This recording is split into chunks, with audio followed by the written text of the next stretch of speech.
¿Sí se me escucha? Shabbat Shalom, sí, sí, sí, te escuchas, Estevita. Ay, gracias, gracias, listo. Bueno, entonces vamos a continuar hoy con el estudio de Segunda de Reyes 9, ¿sí? Segunda de Reyes 9. Entonces vamos a abrir nuestras Biblias en ese capítulo de Segunda de Reyes 9. Yo voy igual a compartir en este momento eh, para dar lectura al capítulo y ya entonces lo vamos a ir luego revisando versículo por versículo, ¿ya? Permítame, comparto. ¿Dónde estamos? Ok, ok, ok, ok. Ya, voy a compartir en este momento. Esperen, compartir. Ok, ok, ok. Ya, listo. Muy bien, entonces aquí tenemos Segunda de Reyes 9, ¿no? Vamos a ver. Yo creo que debemos de leer desde los últimos versículos del capítulo 8 para entender un poquito el contexto, ¿sí? Entonces, desde el 8 solamente unos últimos versículos, desde el versículo 25. Sí, entonces dice que en el año 12 de Joram, del reinado de Joram, hijo de Acab, rey de Israel, comenzó a reinar Ocosías, hijo de Joram, rey de Judá. De 22 años era Ocosías cuando comenzó a reinar y reinó un año en Jerusalén. El nombre de su madre fue Atalía, hija de Omri, rey de Israel, y anduvo en el camino de la casa de Acab e hizo lo malo ante los ojos del Señor, como la casa de Acab, porque era yerno de la casa de Acab. Bueno, aquí vimos un montón de nombres, ¿no? Ya vamos a verlos en una gráfica un poquito más visible, visualmente, para entender quiénes son todos estos nombres. Pero básicamente está diciendo que empezó a reinar un Ocosías en Judá, en el reino del sur. Y dice, y fue a la guerra Joram, hijo de Acab. Joram era el rey del norte, del reino del norte de Israel. Dice que fue a la guerra a Ramot de Galat contra Hazael, rey de Siria, que era un rey del Aram, ¿no? Siria o Aram es lo mismo. Y los arameos, los sirios, hirieron a Joram. Y el rey de Joram se volvió a Jezreel, el rey del norte, se volvió a Jezreel para curarse de las heridas que los sirios le hicieron frente a Ramot cuando peleó contra Hazael, rey de Siria, y descendió Ocosías, hijo de Joram, rey de Judá, a visitar a Joram, hijo de Acab, en Jezreel, porque estaba enfermo. Ya. Bueno, y como les digo, yo cuando leía esto no le entendía muy bien, porque creo que hace falta la parte visual para poder entender esto un poquito. Y voy a explicarlo breve, solamente estos versículos para luego ya seguir con los siguientes.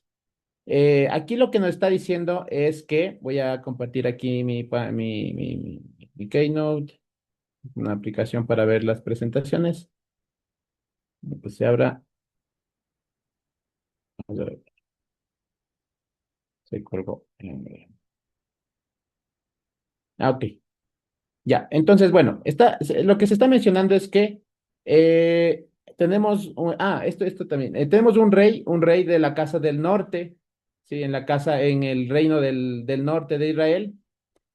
Recordemos que Israel estaba dividido en dos reinos, ¿no? El reino del sur y el reino del norte. En el reino del norte estaba reinando Joram, el rey Joram. Y este rey Joram estaba en una guerra aquí en este lugar que se llamaba Ramot de Galad, ¿sí? En este punto, digamos. Esto es del mapa de Israel. Y en este punto estaba en una guerra Joram de Israel con el rey del sur, que era su amigo Ocosías, digamos. Digamos que eran amigos, ¿ya? Joram del norte y Ocosías del sur. Ambos estaban peleando contra un rey sirio, ¿sí? A Hazael. Con él estaban luchando. Sin embargo, Joram cayó herido. Y como cae herido, tiene que regresar hasta más o menos por acá, este otro punto, que sería Jezreel, ¿sí? Para curarse las heridas. Entonces, hasta ahí es lo que está explicando, ¿no? Estaba Joram, el rey del norte Joram, con el rey del sur Ocosías, luchando, cae herido Joram y tiene que retirarse hasta Jezreel para curarse de sus heridas. Sí, ese es como el contexto ya que estamos aquí viendo. Ok, entonces, continuando acá en el capítulo. Ahora sí, entonces, cuando estamos en este contexto, ¿no? De que Joram está curándose las heridas en Jezreel, que Israel estaba luchando en este lugar de Ramón de Galad, dice entonces que el profeta Eliseo llamó a uno de los hijos de los profetas y le dijo, ciñe tus lomos y toma esta redoma de aceite en tu mano y ve a Ramón de Galad. Le mandó al lugar de la batalla donde estaba cerca el conflicto. Cuando llegues allá, verás allí a Jehú, hijo de Josafat, hijo de Nimsi. Va a encontrar a este Jehú y entrando, haz que se levante de entre sus hermanos y llévalo a la cámara, a una habitación interior. Toma luego la redoma de aceite y derrámala sobre su cabeza y di, así ha dicho el Señor, yo te he ungido por rey sobre Israel y abriendo la puerta, echa a huir y no esperes. Fue pues el joven profeta Ramón de Galad cuando él entró aquí. He aquí los príncipes del ejército estaban sentados y él dijo, príncipe, una palabra tengo que decirte. Jehú dijo, ¿a cuál de todos nosotros? Y él le dijo, a ti, príncipe. Y él se levantó y entró en casa. Y el otro derramó el aceite sobre su cabeza y le dijo, así ha dicho el Señor Dios de Israel, yo te he ungido por rey sobre Israel, pueblo del Señor. Herirás la casa de Acab, tu señor, para que yo vengue la sangre de mis siervos los profetas y la sangre de todos los siervos del Señor de la mano de Jezabel. Y perecerá toda la casa de Acab, y destruiré de Acab todo varón, así el siervo como al libre en Israel. Y yo pondré la casa de Acab como la casa de Jeroboam, hijo de Nabat, y como la casa de Basa, hijo de Ahías. Y a Jezabel la comerán los perros en el campo de Jezreel, y no habrá quien la sepulte, y no habrá quien la sepulte. Enseguida abrió la puerta y echó a huir. ¿Ya? Entonces, bueno, a ir revisando ya estos versículos mejor, como para no, porque es bastante historia. Entonces, mejor vamos a ir revisando ya los versículos y ir desarrollándolos poco a poco para ir con la lectura. Solo déjenme, voy a volver a compartir aquí en este el espacio. Denme un segundo. A ver, es que está un poquito lento mi compu. A ver, ya, ok. Sí se ve el texto, el capítulo 9. O, Sí, o, sí, o está. se ve. Un Sí, poco sí, más grande puedes hacerle. claro, a ver, sí, ya lo voy a hacer. Es que aquí está mucho calor en mi casa y cuando está muy caliente la computadora se calienta mucho y todo se me hace más lento. Pero déjeme, voy a intentar hacerle un poquito más grande, ¿ya? Sí, está muy caliente la computadora. Mm, ok. No, voy a dejar de compartir un ratito en mi pantalla. O tal vez, no sé si Anthony me puede ayudar a compartir. Lo que pasa es que está muy lenta mi computadora. Perdón que te moleste, Anthony. ¿Qué necesitas que estudiemos? Sí, ¿me puede ayudar compartiendo el texto? O sea, Segunda de Reyes 9 para que se visualice nomás y tenerlo ahí como en presentación. Por, sí, es que de verdad aquí cuando hace mucho calor, aquí la computadora se calienta mucho y cuando se calienta se hace muy lenta. Ya trajimos acá. Trajimos un ventilador. Yo también parezco que estoy en la costa. Gracias, Anthony. Ya, ahí estamos. Ya, ahí sí, exacto. Gracias, Anthony. Ahí un poquito más grande y ya. Excelente. Excelente, listo. Entonces, bueno, como les iba comentando, teníamos este contexto de que el rey Joram estaba recuperando. El rey Joram era un descendiente de Acab, ¿no? Creo que todos hemos escuchado de Acab, que se casó con Jezabel, ¿no es cierto? Recordando un poquito a Acab y a Jezabel, unos reyes muy malos, ¿sí? Especialmente Jezabel, muy mala, digamos, que utilizó muchas veces la ley de Dios en su favor, que hizo juicios falsos y que se aprovechó o sea, hizo injusticia, ¿no? A los más pobres, digamos. Esto hizo Jezabel y Acab también. Y uno de esos, de su descendencia de Acab era este Joram, ¿sí? Entonces, este Joram, ay, ahí se puso a otro lado, mira. Ahí está. Y Joram estaba curando de sus heridas. Entonces el profeta Eliseo, en ese momento de que Joram no estaba en el lugar de la guerra, sino que estaba recuperándose de unas heridas del rey, tomó a uno de los hijos de los profetas, un joven profeta, ¿no es cierto? Y le dice, ciñe tus lomos y toma esta redoma de aceite. O sea, que vaya con un frasquito de aceite al lugar de la guerra, Ramón de Galad. Y que allí iba a encontrarse con Jehú, hijo de Josafat, hijo de Nimsi. Este Jehú era un comandante de Joram, o sea, era alguien que estaba, un siervo de Joram, por así decirlo, del rey Joram, Su comandante podría haber sido quizás de entre los principales de su ejército, de Joram. Este Jehú era uno de ellos importante. ¿Sí? Este Jehú, hijo de Josafat, hijo de Nimsi, eh, iba a ser proclamado rey. Eso es lo que le manda hacer Eliseo. Le dice, busca a Jehú, hijo de Josafat, hijo de Nimsi, llámalo de entre sus hermanos, porque estaban, no, como les digo, estaban en un conflicto. Me imagino estaban ahí los del ejército, los comandantes. Él estaba dentro de los comandantes en el tema de preparándose para la guerra. Y este muchacho de los profetas iba a llegar para apartar a un lado a Jehú y ungirlo por rey en una habitación privada. Lo iba a llevar a un lugar privado y lo iba a ungir como rey. Lo iba a ungir como rey. Entonces, esto era lo que le mandó a hacer. Le dijo, anda, búscalo y en un lugar privado, úngelo como rey. Y cuando termines de hacerlo, no esperes, sal corriendo. ¿Sí? Porque esto, como les digo, si nos damos cuenta y entramos como en el contexto y nos metemos en la historia, imagínense, está en un conflicto, en una situación de guerra, el rey está herido y este joven profeta iba a dar un anuncio como de un golpe de estado, básicamente, ¿no?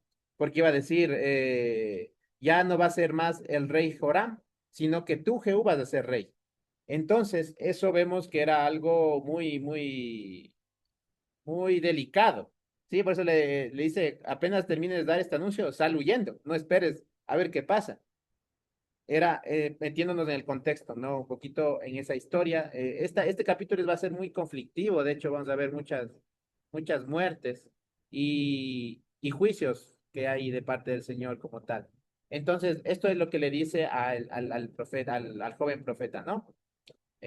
Bueno, un dato ahí extra es que se menciona a Jehú, hijo de Josafat, hijo de Nimsi. Muy pocas veces en la Biblia se ve esta forma de colocarlo ¿no? a una persona, ¿no? Que le dicen Jehú, hijo de Josafat, hijo de Nimsi, o sea, generalmente siempre se le menciona a la persona y al papá. O sea, por ejemplo, se puede decir, no sé, y tú, David, hijo de Isaí, o así, ¿no? O sea, solo se le menciona muchas veces al papá. En este caso se le menciona hasta al abuelo. Dice Jehú, hijo de Josafat, hijo de Nimsi. Y esta forma es muy, muy poco habitual.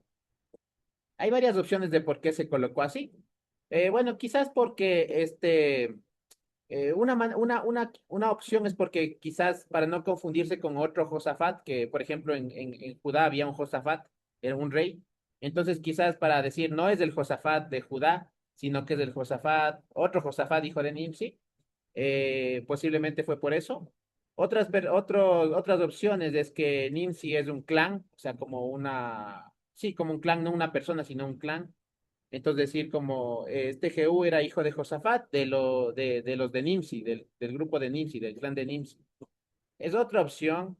Y también hay que mencionar que este Jehú, hijo de Josafat, hijo de Nimsi, va a aparecer en algunas estelas, o sea, en algunos, hay una estela, actualmente se la puede ver, se llama el obelisco negro de Salmanasar III. Es una piedra donde, digamos, hay inscripciones, y en esta piedra de Salmanasar III, que era un rey asirio, un rey de un imperio muy grande, en esa estela se menciona al rey Jehú. Está ahí tallado de que Jehú les llegó a dar tributo a este rey Salmanasar III. Entonces, se menciona ahí a Jehú. Este dato igual lo menciono para que veamos cómo la Biblia sí tiene como ese concordancia en cosas que incluso no están dentro de la Biblia. Por ejemplo, esta piedra, estos registros son de Asiria y ahí se menciona a Jehú, se lo menciona.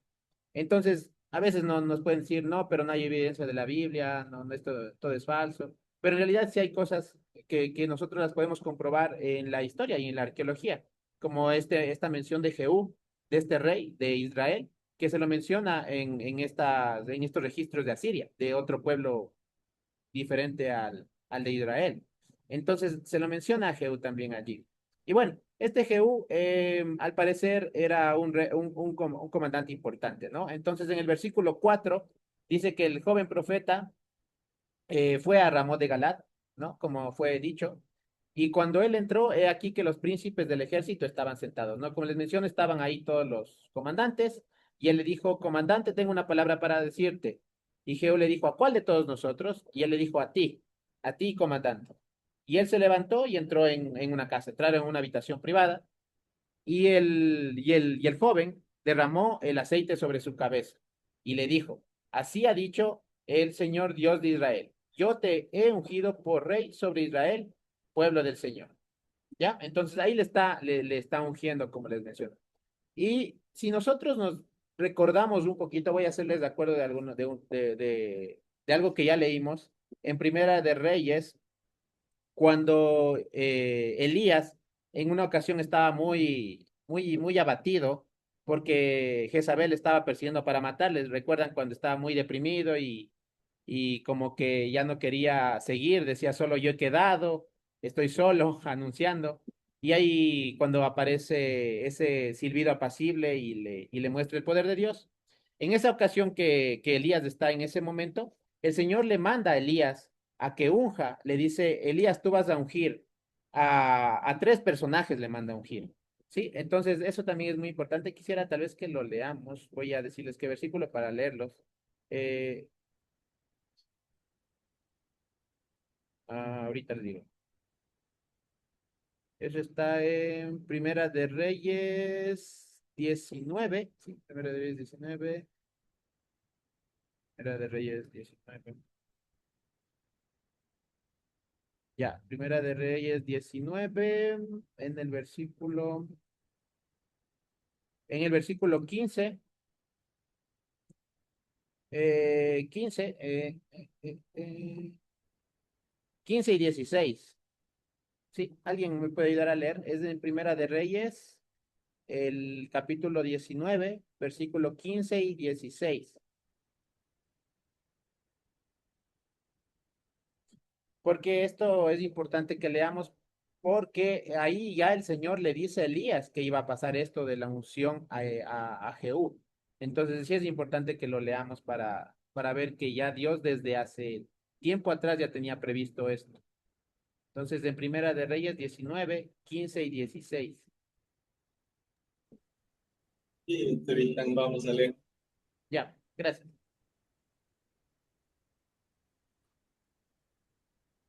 Le dijo Jehová, ve, vuélvete por tu camino, por el desierto de Damasco, y llegarás y ungirás a Hazael por rey de Siria. A Jehú, hijo de Nimsi, ungirás por rey sobre Israel. Y a Eliseo, hijo de Safat, de Abel Meola, así no, Meola, ungirás para que sea profeta en tu lugar. Sí, y bueno, tal vez del 17 también de una vez que está ahí. El 17. Y el que escapare de la espada de Hazael, Jehú lo matará. Y el que escapare de la espada de Jehú, Eliseo lo matará. Ya, muy bien, muchas gracias. Aquí vemos ya que el Señor le dijo a Elías, mucho tiempo atrás, a varios años atrás quizás, le dijo que debía ir a ungir a tres personas, a Hazael por rey de Siria, que era justamente este rey con el que estaba peleando Joram. Luego le dice que también tenía que ungir a Jehú, hijo de Nimsi, para que sea rey de Israel, y también iba a ungir a Elías, a Eliseo, perdón. Entonces nosotros de lo que leímos, si ya continuamos con la lectura, vemos que Elías llegó a ungir a Eliseo solamente, ¿no es cierto? No se menciona, no se da un registro de que haya ungido a Hazael ni que haya ungido a este Jehú. Elías no lo hizo, digamos, o no hay un registro donde se mencione que Elías lo hizo, pero su sucesor, Eliseo, él sí lo hizo, ¿no? Eliseo ungió a Hazael y ahora por medio de este joven profeta, de los profetas, también está realizando la unción a Jehú. Pero es bien interesante cómo Dios ya había previsto de antemano todo esto, ¿no? Y es que es así, ¿no? A veces, bueno, en realidad cuando el Señor ya hay una disposición de parte del Señor, pues se cumple. Ya se ha pasado muchos años, en un tiempo corto, en un tiempo largo. En el tiempo del Señor se cumplirá lo que el Señor ha establecido. Entonces aquí vemos que se está cumpliendo, ¿no? Las promesas del Señor, lo que él ha decretado, pues se va a cumplir. Y en este caso se está cumpliendo. Años ya, no es Eliseo el que no es Elías el que lo está haciendo, sino su sucesor Eliseo, que lo está haciendo por manos de este joven profeta que está ungiendo a Jehú. ¿Sí? Entonces ahí vemos cómo se cumple, ¿no? Lo que el Señor ha establecido. Y bueno, el momento en que le está ungiendo, él le coloca aceite, ¿no es cierto? Le coloca aceite. Nosotros hemos visto que el aceite se usa para el tema justamente para coronar a los reyes, ¿no es cierto? Era un ritual de la coronación. Por ejemplo, si vemos con David o Salomón, también se les ungió con aceite. Y era una unción que no se daba siempre en cada sucesión de un rey tras otro rey.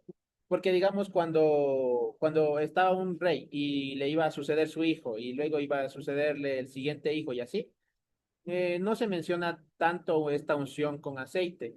Más bien esta viene a ser cuando había un cambio de dinastías. Y en este caso iba a pasar eso. Iba a cambiarse de la dinastía de Omri, que era el papá de Acab. Iba a cambiar esta dinastía de los Omridas, de Omri, Acab, Joram, estos reyes. Iba a cambiar esta dinastía por una nueva dinastía, la dinastía de Jehú. Entonces, como iba a haber un cambio de dinastía, viene a ser también importante el tema del aceite, el derramar el aceite, para también dar legitimidad a este nuevo rey. ¿Sí? Este era un símbolo de legitimidad, de que era algo que venía de parte del Señor, este cambio de reinado de la casa de Acab, de Omri, ahora la casa de Jehú. Iba a cambiarse la dinastía. También igual nosotros podemos ver que este ungimiento a Jehú en Ramón de Galat también viene a ser igual como eh, eh, ahorita era algo más teológico y ya vamos a ver que más abajito en uno de los siguientes versículos viene también ya una parte política. Esto digamos viene a ser como un respaldo de aprobación del Señor de parte de Dios, la parte del ungimiento por parte del profeta mencionando que Jehú iba a ser un instrumento de Dios, iba a ser el instrumento para que haya una venganza, bueno, digamos no venganza, sino una justicia, que haya justicia por toda la sangre que derramaron Acab y Jezabel. Sí, entonces esto es lo que va a pasar con este Jehú, con este Jehú. Ya, muy bien, entonces en los siguientes versículos, pues me levanto, quedé. Ya, en el 7 dice, herirás a la casa de Acab, tu señor, para que yo vengue la sangre de mis siervos, los profetas, y la sangre de todos los siervos del Señor, de la mano de Jezabel. Y perecerá toda la casa de Acab, y destruiré de Acab a todo varón, así al siervo como al libre en Israel. Sí, entonces aquí ya le está dando el decreto de lo que iba a hacer este Jehú. ¿Sí?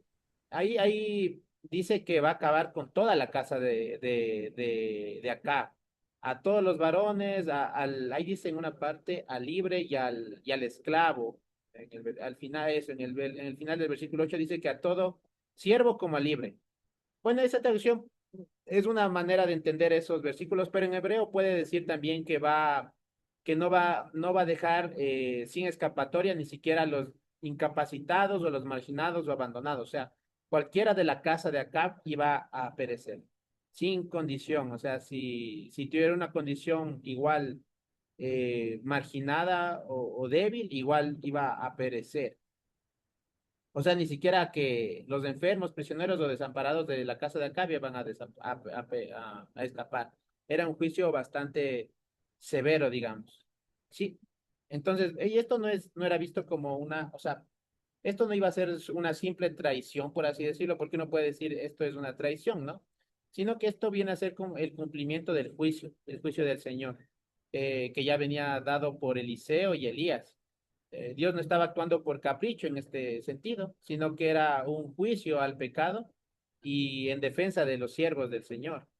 Sí, por ejemplo, también el Señor ha usado en otros momentos igual a otras personas como instrumentos para ejecutar juicio, como por ejemplo al rey Ciro, ¿no? También en alguna parte, en Isaías 45, se menciona a Ciro como un ungido del Señor o que lo ungió a Ciro eh, para sujetar naciones. Entonces, el Señor usa o toma como instrumentos a personas para ejecutar sus propósitos. Y en este caso era el juicio contra Acab por todas las maldades que hicieron, ¿no? Entonces, eso también para que lo podamos ver de esa manera, porque podría darse a entender como que Dios está mandando a, a generar una, no sé, una traición sin sentido. Y no, es más bien que se está ejecutando un juicio. Y de hecho, en la siguiente versículo, en el 10 dice que los perros comerán a Jezabel en la parcela de Jezreel y no habrá quien le entierre. Y abrió la puerta y huyó. Eso era lo que dijo este joven. Y aquí también en esta parte, en este versículo, recordamos o se recuerda a la parcela de Jezreel. Nosotros, si volvemos, traemos a la memoria, digamos, lo que pasó en Jezreel, qué de malo hizo Jezabel en Jezreel. Ahí fue donde ella hizo todo un juicio falso para matar a Nabot. ¿Recuerdan? Para asesinar a Nabot, para que sea enjuiciado falsamente y perezca y robarle su viña, ¿no es cierto? En Jezreel. Entonces, aquí hasta se menciona justamente la parcela de Jezreel, como para traer a memoria que esto es un juicio por aquellas injusticias que venía haciendo estos reyes. ¿Sí? No era algo sin sentido, sino que era algo legal. O sea, porque esto era algo legal. Había sido ilegal lo que habían hecho Jezreel y acá. Entonces, el Señor iba a cobrar, a ejecutar un juicio por eso. Sí, y por eso es que también se menciona la parcela de Jezreel, para darnos a entender eso, que no era algo así como sin sentido o de capricho, sino que era algo muy ligado a lo legal. Y aquí esta Jezabel incluso se le menciona que no, que la comerán los perros. Y esta frase de que la comerán los perros es una frase muy fuerte, digamos, en el sentido de una deshonra, una exclusión muy grave. Jezabel no iba a tener parte, digamos, en esta tierra, que no iba a poder ser enterrada, ni sepultada, ni iba, digamos, a tener una muerte, como decir, honorable, por así decirlo, en este mundo, pero también es mención a que en la eternidad o en la vida eterna, sí, no, tampoco tendría parte, no tendría parte ni en esta vida ni en la siguiente. Sí, era visto como una, una, un, un decreto muy fuerte, un decreto muy fuerte contra esta Jezabel por todo lo que hizo. Tanto en esta vida como en la siguiente no iba a tener descanso, por así decir, ¿no? O sea, no iba a quedar, eh, iba a desaparecer del todo. Entonces, esto es lo que pasa con esta Jezabel, y que ella, de hecho, Jezabel luego viene a ser como más que una reina histórica, viene a ser como un símbolo, ¿no? E incluso se la menciona en Apocalipsis, y un símbolo de la injusticia y de la idolatría que quiere contaminar al pueblo y cómo Dios va a humillarla y destruirla totalmente. Entonces eso es lo que va a pasar, lo que pasa aquí. O sea, el Señor va a humillar, a destruir a todo lo que quiera realizar o una injusticia o introducir idolatría en el pueblo del Señor, como a Jezabel le pasó, a esta reina, ¿no? Y ese es un juicio bastante fuerte contra ella. En el versículo 11 también en el versículo 11 dice, y Jehú salió, ya entonces Jehú después de reunirse con el joven profeta, salió a los siervos de su señor y les dijo, y le dijeron ellos, ¿no? Le dijeron, hay paz, o todo está bien, ¿por qué vino a ti este loco? Y él les dijo, vosotros conocéis al hombre y a su hablar, y sus palabras, dice, vosotros conocéis al hombre y a sus palabras. Entonces ellos le dicen que estaba loco, ¿no? Primero al profeta, al joven profeta que fue. Y primero este Jehú no les quiere contar, no les quiere decir totalmente lo que pasó. Les dice, ustedes conocen al hombre y sus palabras, o sea, como que no quiere decirles, ¿no? De inmediato. Bueno, ahí esa parte también me pareció bien interesante de por qué le llamaban loco al joven, al muchacho, ¿no? Que fue a dar estas palabras. Y era bueno, un califa. Aquí vemos cómo, bueno, podemos entrar un poquito en el contexto de cómo veía la sociedad a veces a los profetas o a quienes hablaban de parte del Señor o a los que estaban eh, buscando la presencia del Señor y transmitir el mensaje del Señor, que los veían a veces como locos, ya sea por, no sé, por su vestimenta, porque podía haber tenido una vestimenta diferente a la sociedad, a lo común, también por su comportamiento quizás, pero era parte de la misión de ellos, ¿no? O sea, ese ser mensajeros de Dios y traían la palabra de Dios para romper con lo habitual o lo que la gente espera muchas veces, ¿no? Y así, en ese sentido, pues los veían a veces, ¿no? Como locos, como, como un comportamiento extraño, quizás. Y incluso hoy día también nos pueden, a nosotros también llamar de alguna manera como locos o como que estamos mal, ¿sí? Por cuando no vamos conforme a lo que el mundo dicta, a los estándares que da el mundo. En Primera de Corintios 1:18 dice que la palabra de la cruz es locura a los que se pierden, pero a los que se salvan es poder de Dios. ¿Sí? Entonces, el mensaje a veces, muchas veces el mensaje que llevamos de la cruz o el mensaje de obedecer sus mandamientos, de seguir su instrucción, a muchos les puede parecer locura, ¿no? Pueden decir, no, están locos, ya, ¿para qué hacen esas cosas que ya no debemos de hacer, que ya son del Antiguo Testamento, que ya pasaron y que ya por qué hay que hacerlos? Quizás para uno sea un poco loco o el hecho de seguir a Jesús, de creer en Él y de su salvación, a muchos les parecerá locura. A los que se pierden les va a parecer locura, pero dice que para nosotros eso es poder de Dios. Sí, entonces, sí, a veces nos van a decir eso, ¿no? Cuando estemos tratando de agradar al Señor en muchas cosas, pues vamos a recibir también estas críticas, ¿no? De que están locos y demás, pero es poder de Dios. Para que veamos, eso no es, es locura para otros, pero para nosotros, que somos parte de su pueblo, es poder de Dios. Es poder de Dios y es una forma de dar también un anuncio de que hay Dios en los cielos y en la tierra, de que al guardar sus mandamientos, al profesar de que hemos sido salvos por Él, anunciar su evangelio, estamos dando testimonio de que hay Dios en los cielos y hay Dios en la tierra. ¿Sí? Es muy importante que veamos eso. Esperen, aquí oye un mensajito. Ah, la Carmita dice sí. Entonces, creo que era de antes. Como les mencionaba, entonces es poder de Dios, ¿sí? Es poder de Dios el poder, el guardar su palabra, el seguir su instrucción. Y si nos llaman locos o si nos quieren criticar o incluso nosotros nos podemos sentir avergonzados a veces, pues sepamos que el Señor nos respalda, ¿sí? El Señor honra a quienes le honran también. Entonces, bueno, eso por una parte. Ahí,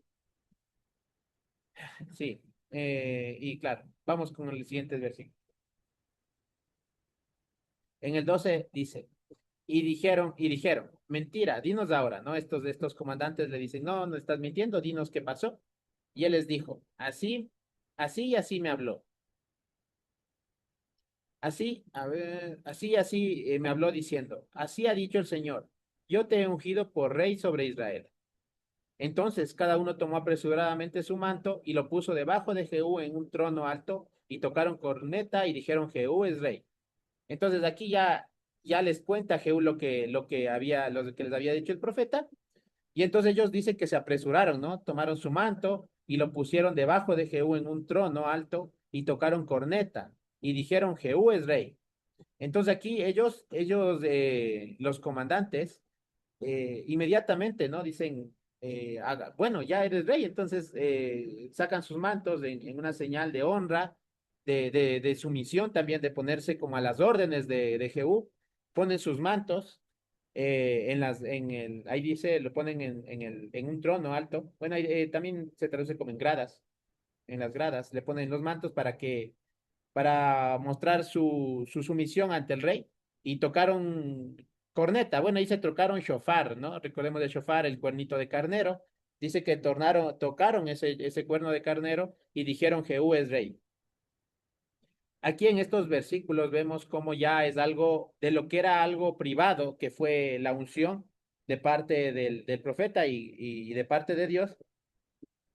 Aquí ya vemos en cambio ya señales ya públicas y políticas, por así decirlo, ¿no? Porque ya al momento en que ponen los mantos, de que tocan el shofar, de que gritan Jehú es rey, todo esto ya era un proceso, ya un procedimiento, una proclamación ya más política, ¿no? Era ya una manera de legitimar a Jehú. El ejército se pone a las órdenes, tocan el shofar, gritan Jehú es rey como parte de la proclamación de que ya es algo público que este Jehú iba a ser rey en Israel. ¿Sí? Eh, Aquí también igual, recordamos, ¿no? Por ejemplo, cuando nuestro Señor Jesús también entraba en Jerusalén, en su entrada triunfal, también colocaron, ¿no? Como que las ramas a los pies en una señal de reconocimiento. Y aquí también es eso, ¿no? O sea, lo estaban reconociendo a Jehú como rey. Y también es interesante porque se ve que este ejército, o sea, al parecer estaba ya un poco cansado de Joram porque no fue como que dijeron, oye, no, Joram es nuestro rey, no podemos hacer esto. No, sino que fue como que todos se pusieron a disposición del nuevo rey. Y muestra que ya quizás Joram era un rey muy debilitado ya, que ya no tenía tanta influencia, tanto poder, tanto convencimiento en los ejércitos, porque a la primera que ya hay esta sublevación que va a pasar, pues ya lo descartan totalmente a Joram. El ejército se pone del lado de Jehú y entonces vemos que ya Joram era un rey que ya estaba debilitado, no como su anterior, su padre Acab o Omri, que fueron unos reyes bastante fuertes, en el sentido de que llegaron a controlar bastante a los pueblos, de ganar guerras, demás, pero ya con Joram ya era algo muy debilitado, ya estaba muy debilitado el reino de Israel, ¿sí? Y entonces, pues, este ejército también se le hace fácil y lo descartan a Joram y se van del lado de Jehú. Entonces, en el versículo 14 nos dice lo siguiente. Así conspiró Jehú, hijo de Josafat, hijo de Nimsi, contra Joram. Estaba entonces Joram guardado en Ramot de Galad con todo Israel por causa de Hazael, rey de Siria. Como les dije al inicio del capítulo, ¿no? Este Joram a, se había guardado, se había ido a otro lado a esconderse. Ahí dice, pero en el 15, pero se había vuelto el rey Joram a Jezreel para curarse de las heridas que los sirios le habían hecho peleando contra Hazael, rey de Siria. Sí. Entonces este rey Joram estaba en Jezreel. Y Jehú dijo, si es vuestra voluntad, ninguno escape de la ciudad para ir a dar las nuevas a Jezreel. O sea, Jehú muy inteligente dice, nadie salga de aquí de la ciudad, bueno, de aquí de Ramot de Galat, nadie salga a avisarle al rey, ¿no? Nadie le vaya a contar nada de lo que estamos haciendo. Y entonces Jehú mismo cabalgó y fue a Jezreel porque Joram estaba allí enfermo. También estaba Ocosías, rey de Judá, que había descendido a visitar a Joram. Sí, como les decía, eran dos reyes amigos, ¿no? Este Joram y este Ocosías era otro rey que estaba visitándole, ¿no? Porque estaba enfermo, entonces había ido a Jezreel, estaban ambos reyes ahí. Y este Jehú, este comandante que se estaba sublevando, va cabalgando hasta allá, ¿no? Y en el versículo 17 dice, y el atalaya que estaba en la torre de Jezreel vio la tropa de Jehú que venía y dijo, veo una tropa. Y Joram dijo, ordena a un jinete que vaya a reconocerlos y les diga, ¿hay paz? Fue pues el jinete a reconocerlos y dijo el rey, el rey dice así, ¿hay paz? Y Jehú le dijo, ¿qué tienes tú que ver con la paz? Vuélvete conmigo. Ya, ahí puedes bajarle un poquito, Anthony, gracias. Entonces ahí vemos cómo Joram ya le dan aviso de que viene Jehú y él dice, pues voy a mandar a un jinete para que vaya y pregunte si viene en son de paz o si viene a hacer la guerra. Sí. Entonces, primero va y manda un jinete. Y este jinete llega y le dice, ¿está todo bien? ¿Hay paz?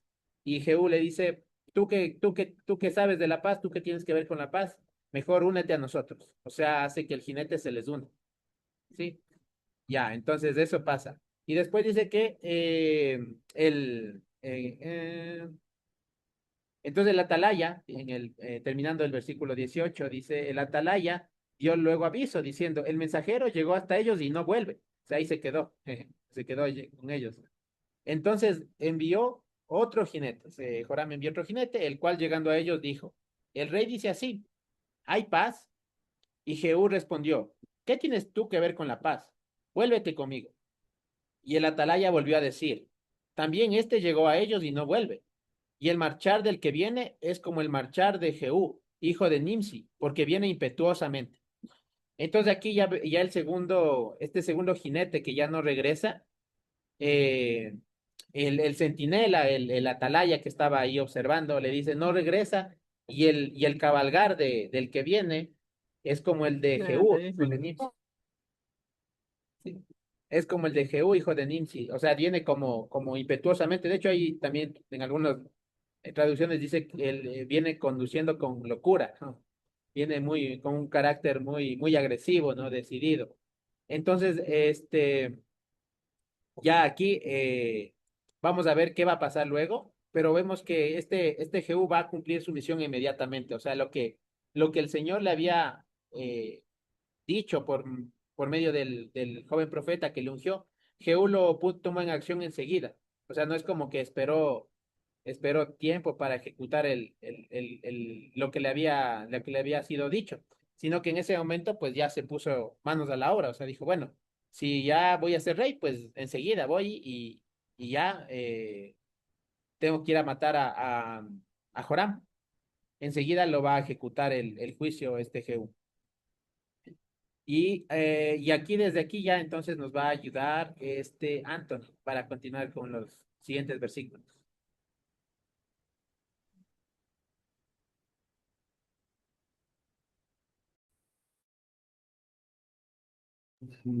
Ya, ahí me escuchan. Sí, Ya, listo, Tevita. Muchas gracias y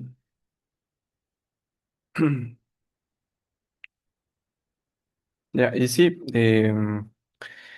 entonces nos quedamos en el 20. En el 21 menciona, entonces Joram dijo, unce el carro, y cuando estaba uncido su carro salieron Joram, rey de Israel, y Ocosías, rey de Judá. Cuando uno en su carro salieron cada uno en su carro y salieron a encontrar a Jehú, al cual hallaron en la heredad de Nabot de Jezreel. Entonces aquí viene algo súper interesante y es que aquí el historiador lo que hace es, primero no menciona exactamente la ubicación, pero sí se da algo interesante y es que justo el hecho se encuentra exactamente en el mismo lugar donde Acab robó y asesinó a Nabot, ¿no? Entonces, aquí lo que subraya es que básicamente el historiador lo que está haciendo es em, orquestando, digamos, todo este crimen, ¿no? Y es que vemos que el crimen que fue cometido originalmente en contra de Nabot es el escenario en donde también se va a castigar, ¿sí? Y también podemos ver que aquí los reyes mencionan, ¿no? Que los reyes salen en sus carros de guerra.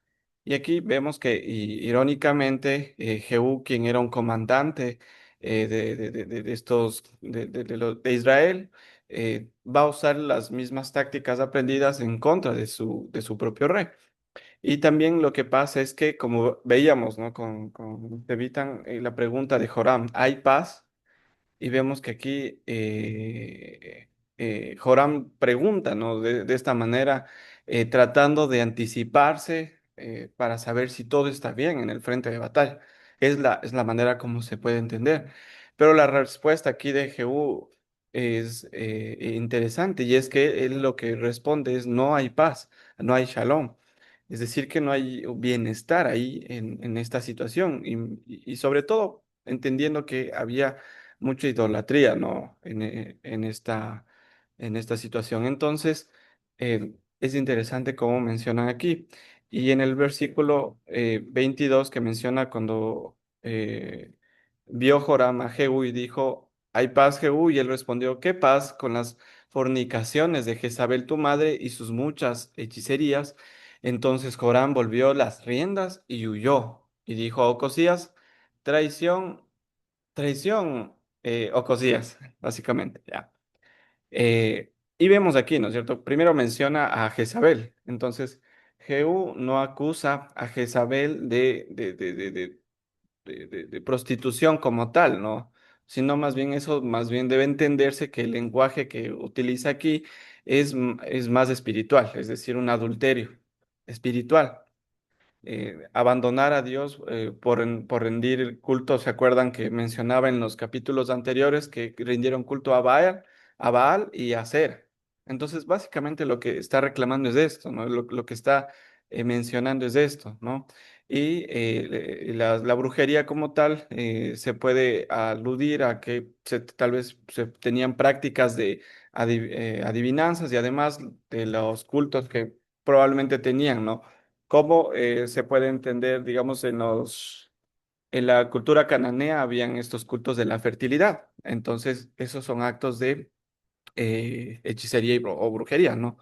Entonces, lo que está haciendo aquí Jehú es mostrando el pecado de Jezabel y justifica, ¿no? Su inminente traición, declarando a a la reina, que es digamos que ha sido bastante importante desde el lado enemigo, ¿sí?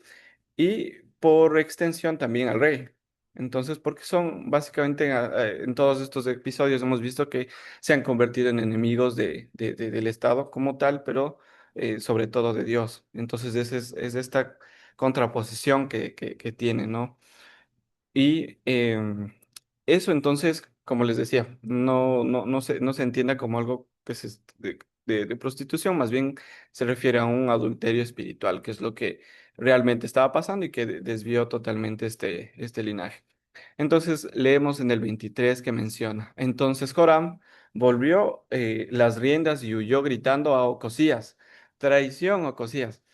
Pero Jehú entesó su arco con toda su fuerza e hirió a Joram entre los hombros, ¿sí? La flecha le atravesó el corazón y el rey cayó en su carro.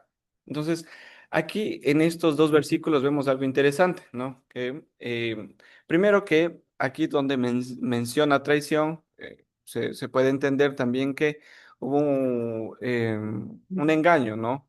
Y en este microsegundo, ¿no? En que mientras Joram grita, ¿no? Que hay una traición en este pequeño instante. Sería chévere que nos vayamos haciendo la idea. Vemos que Joram entiende, comprende exactamente que Jehú no iba por noticias, digámoslo así, sino que era un golpe de estado. Una vez más, se presenta lo que habíamos visto en capítulos anteriores, un golpe de estado. Eh, y aquí menciona que entesó su arco con toda su fuerza. Entonces aquí lo que se podría entender más allá de lo del acto que está haciendo es que totalmente enderezó, ¿no? O utilizó con gran fuerza el arco, dejó tal vez, no sé, ajá, lo dio todo, como dice Josué aquí. Sí, entonces gráficamente podríamos decir que él lo hizo con gran fuerza y Jehú llenó su mano con el arco y esta frase también denota que pues fue algo letal, ¿no? Lo que iba a hacer. No iba solo a herirle y ya, sino que él buscaba su muerte. Sí, eso se puede entender así. Entonces vemos que la flecha lo que pasa es que golpea a Joram entre los brazos y los hombros, que se menciona más o menos que puede ser en la parte posterior. Ajá. Ah, ok. Sí, se puede entender que lo que pasó es que la flecha hizo este movimiento, no es perpendicular, una hipérbole, una hipérbole, y cayó, y la forma en cómo cayó es así, entró de esta manera. Entonces, pero a la final él fue letal, y por eso es que se puede entender que llegó al corazón, ¿sí? Que entró entre sus hombros, brazos, hombros, y llegó al corazón. O sea, le atravesó desde la parte de arriba, ¿no? Sí. Y, sí, Sí, entonces le atravesó el corazón. Y vemos que después de esto lo que viene es la sentencia, ¿no? La profecía que se ha cumplido, que está en el 25 leyendo. Dijo luego Jehú a su ayudante Bidkar, tómalo y échalo en la heredad del campo de Nabot de Jezreel. Pues me acuerdo de cuando tú y yo cabalgábamos juntos en parejas detrás de su padre Acab, y Dios pronunció esta sentencia contra él. Ayer vi la sangre de Nabot y la sangre de sus hijos, dice el Señor, y te daré la paga en esta heredad, dice el Señor. Tómalo pues y échatelo en la heredad conforme a la palabra de Dios. Entonces, aquí lo que acabamos de leer es justamente el momento que veíamos con Elías cuando confronta a Acabe en la viña y da esta profecía, ¿no? Y que Jehú lo cita de memoria, que lo estamos ahorita viendo. Entonces vemos que las acciones de Jehú contra la casa de Acab cumplen la palabra de Dios que había sido dada.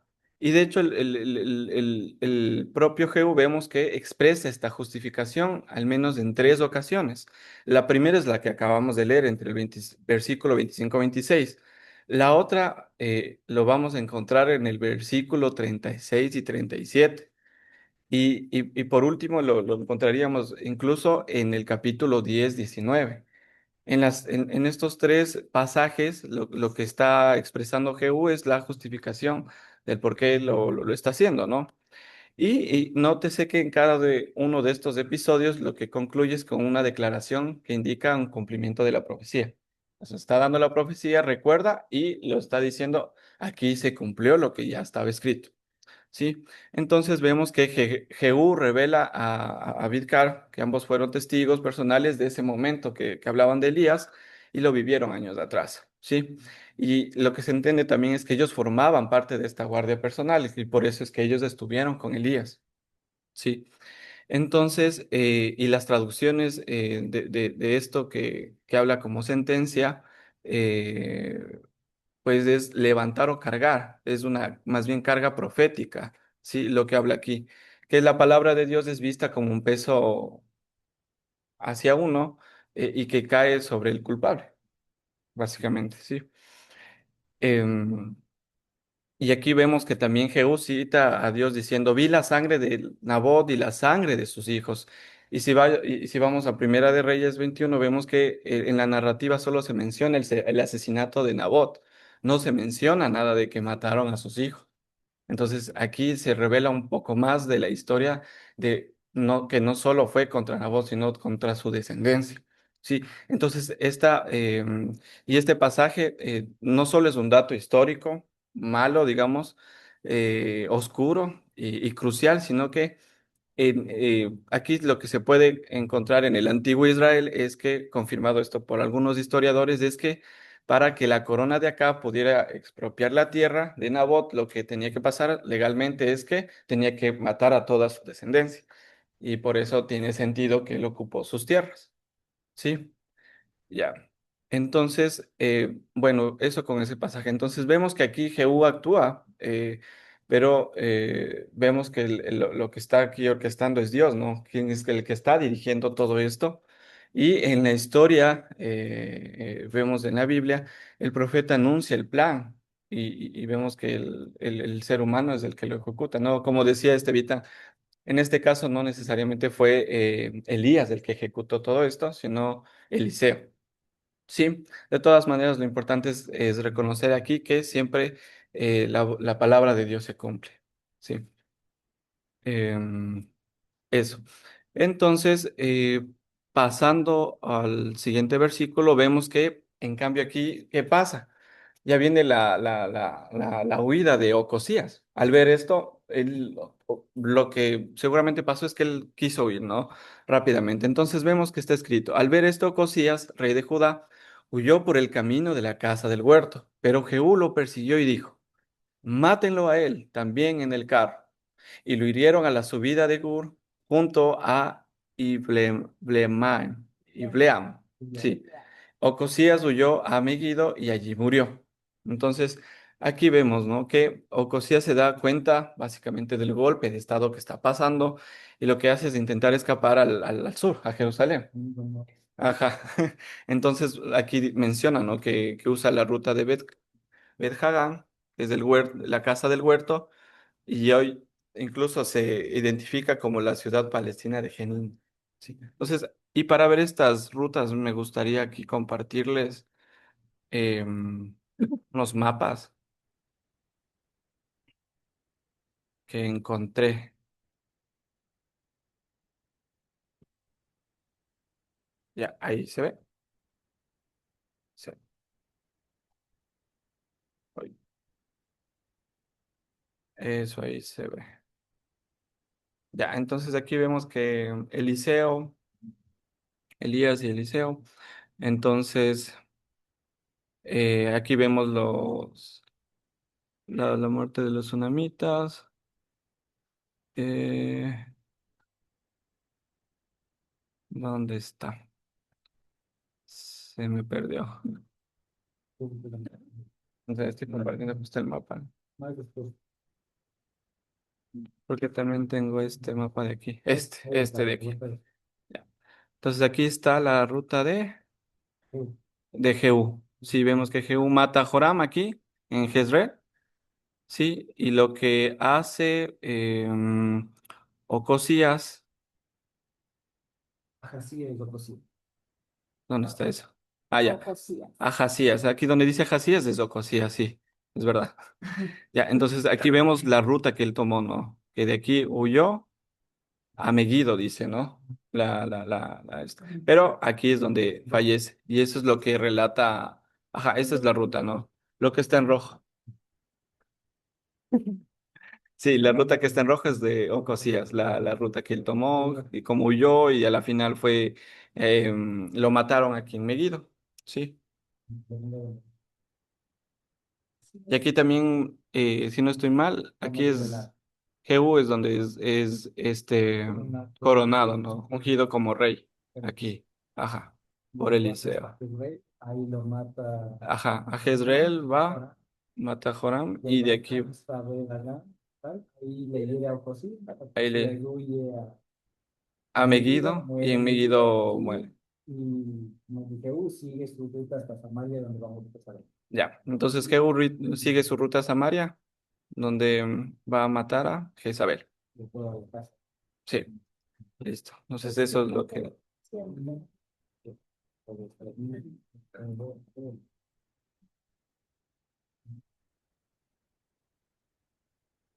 Ya, listo. Ya, entonces, ya, listo. Entonces vemos, ¿no? Que él huyó, pero a la final Ocosías lo que pasó es que murió en Megiddo, ¿no es cierto? Entonces, básicamente lo que él está haciendo es matando a los dos reyes, de tanto el del norte como el del sur, ¿cierto? Y esto quería mostrarles también, me he olvidado. Ajá, los dos eran cuñados. Y aquí ahí sí se puede ver. Ya. Entonces, justo aquí. O sea, de hecho, esta línea temporal la sigo aumentando mientras vamos viendo los diferentes reyes. Entonces, lo último que vimos es que estaba el rey Joram del norte de Israel, el rey Joram del sur. Después comenzó a gobernar Ocosías, el del que estábamos hablando. Y vemos que básicamente entre estos dos reinados es los que Jehú acaba con estos dos, ¿no es cierto? Ya. Entonces, Jehú es el ungido por Eliseo y volvamos a la historia aquí.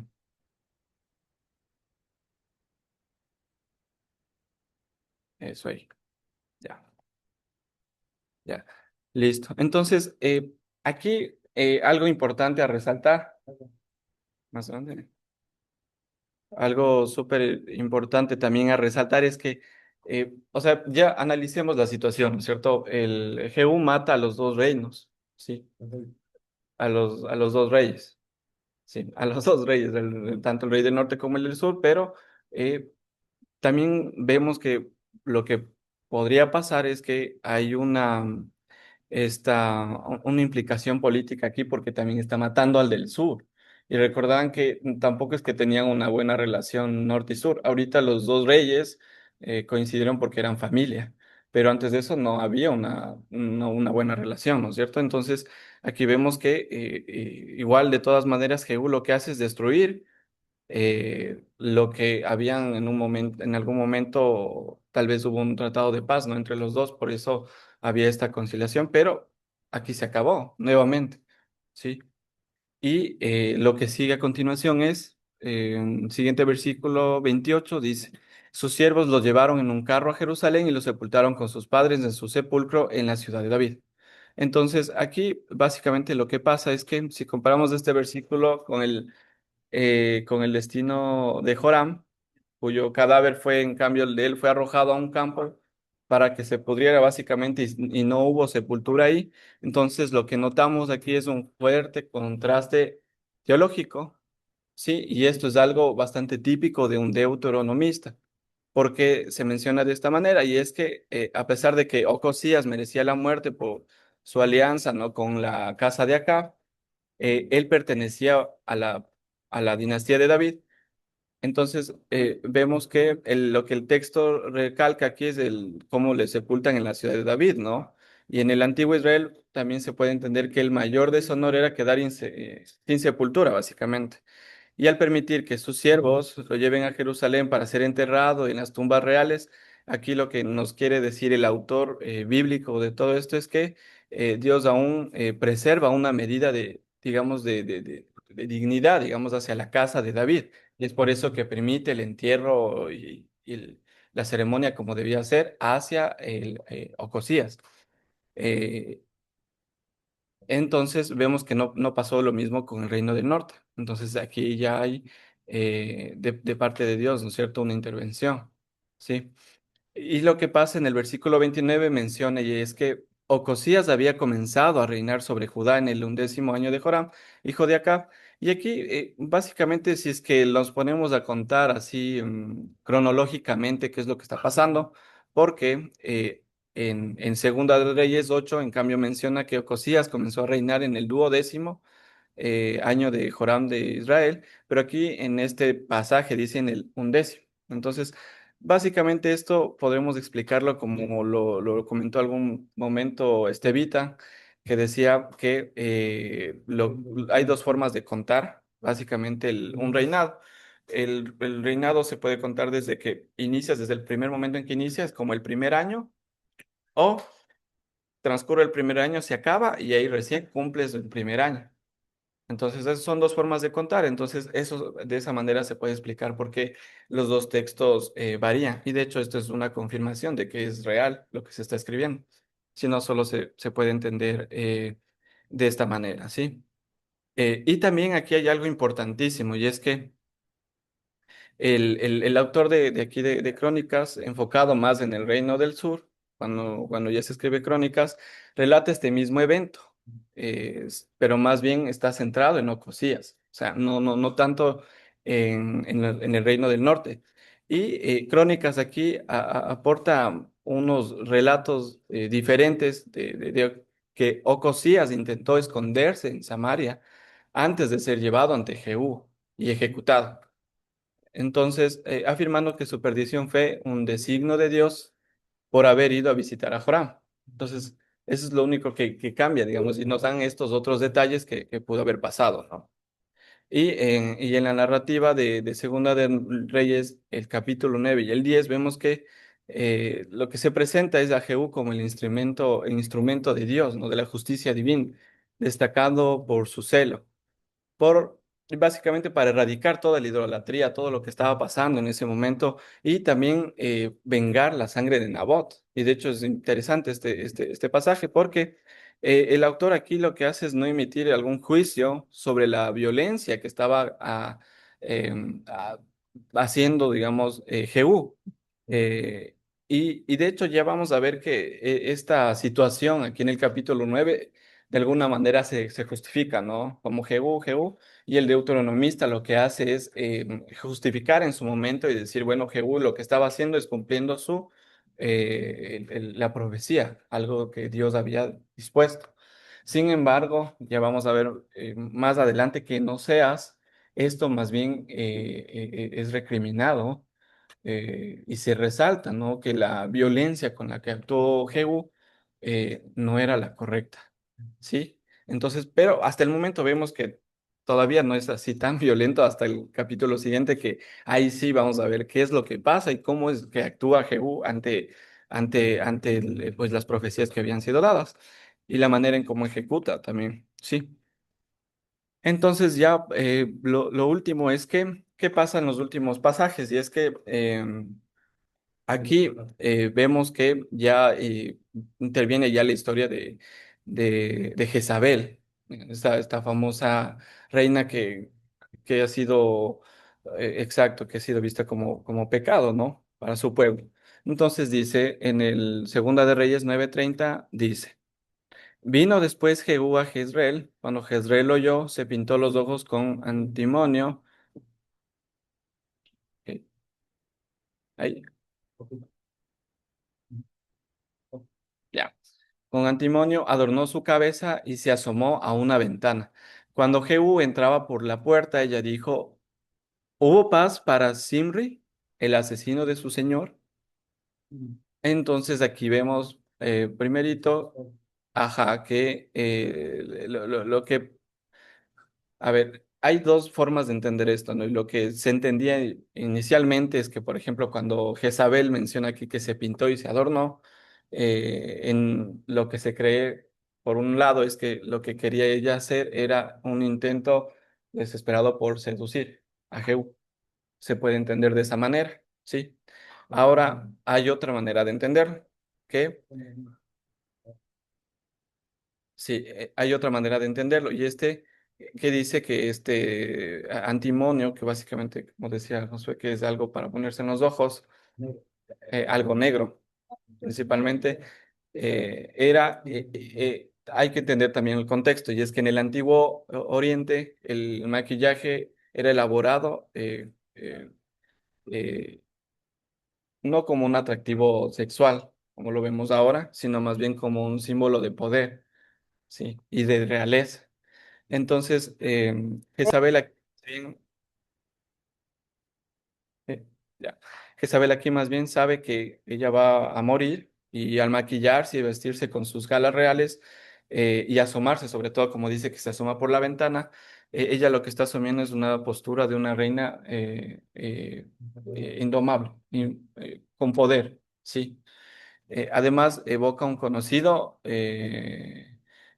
motivo artístico cananeo, menciona aquí, que son de la época, ¿no? Que se menciona como las diosas de la ventana, ¿sí? En este cananeo.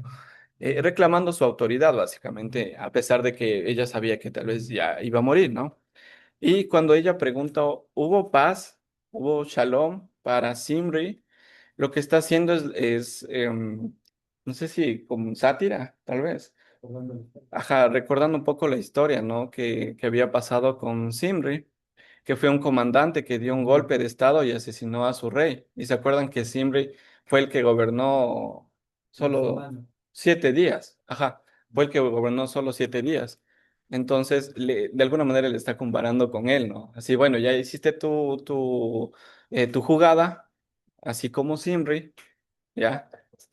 Ajá, ¿cuánto crees que te va a durar esto? ¿Ya? Entonces, de esta manera, le está hablando de esta manera, ¿no? La reina. Que no eres un legítimo rey, que solo eres un traidor, así como Simri, cuyo reinado será breve y miserable. Le está diciendo de otra manera de entender este pasaje, ¿no? Y aquí, ¿qué es lo que pasa? Él alzó su rostro hacia la ventana y dijo, ¿quién está conmigo? ¿Quién? Pregunta así.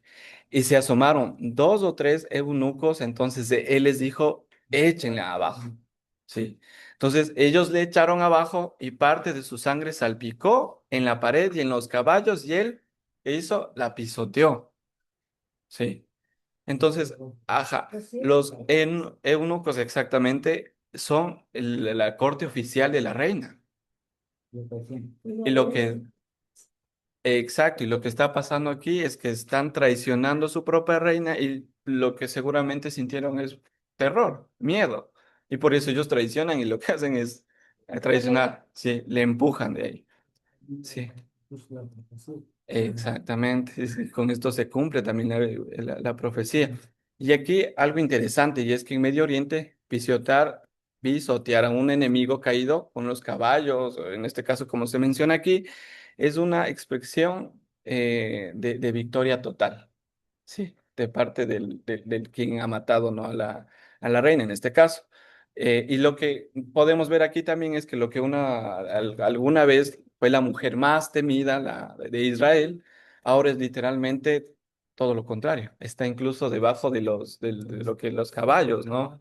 Exacto, sí, incluso es pisoteada, ¿no? Entonces, así se puede entender este pasaje. Sí. Y vemos que al final lo que pasa es que hay un banquete para Jehú, un frío banquete incluso, porque hay una muerte y él entra tranquilamente a comer y se cumple con la profecía. Y menciona así en el versículo 34 al 37. Luego entró y después de comer y beber dijo, vayan ahora a ver a esa mujer maldita y sepúltenla, pues es hija de rey. Pero cuando fueron a sepultarla, no hallaron de ella más que el cráneo, los pies y las palmas de las manos. Y coincidencialmente son justamente las partes en donde menos carne se tiene. ¿Sí? Y volvieron y se le dijeron, y él dijo, esta es la palabra de Dios, la cual él habló por medio de su siervo Elías, el tisbita, diciendo, en la heredad de Jezreel, los perros comerán las carnes de Jezabel, y el cadáver de Jezabel será como estiércol sobre la faz de la tierra en la heredad de Jezreel. De modo que nadie pueda decir, esta es Jezabel. ¿Sí? Y aquí, ¿cómo se puede entender? Interesante es que aquí primero nos da una descripción bastante fría de parte de Jehú. ¿Sí? Tras cometer un asesinato, bueno, él no como tal, pero mientras el cuerpo yace así en el suelo, él va y tranquilamente entra a comer al palacio, ¿sí? Y Jehú la llama maldita, pero repentinamente recuerda que es una hija de un rey, básicamente. Y aquí lo que se puede entender es que dejar su cuerpo sin sepultura, eso también era considerado como una declaración de guerra, porque ella era una hija de un rey. Ajá. Y sobre todo era Fenicia, ¿no? Sí. Entonces contra este reinado. Entonces por eso es que van y le dicen que vaya y haya sepultura a esta mujer, ¿no? A Jezabel. Entonces, básicamente para inteligentemente va y le dice que le den sepultura, ¿no? Para no caer en algún tema, digamos, político entre estas dos naciones, ¿sí? Sin embargo, vemos que es demasiado tarde, ya los perros ya se le habían comido, devorado su cuerpo y dejaron solo las extremidades y el cráneo. Entonces, como les decía, es las partes que menos carne tienen. Entonces, Jehú reconoce que esto no fue un accidente, sino el cumplimiento literalmente de la profecía de Elías que se había dado. Y la frase final que dice, de modo que nadie pueda decir, esta es Jezabel, es la profecía, significa básicamente la erradicación total de esta mujer y sobre todo en la memoria de las personas, ¿no? Para decir, ah, fue así, no. Incluso toda su carne fue devorada, ¿sí? Para que haya un cumplimiento más brutal. Y por último, también quería mostrarles aquí un cuadrito una especie de resumen de de estos episodios que hemos visto.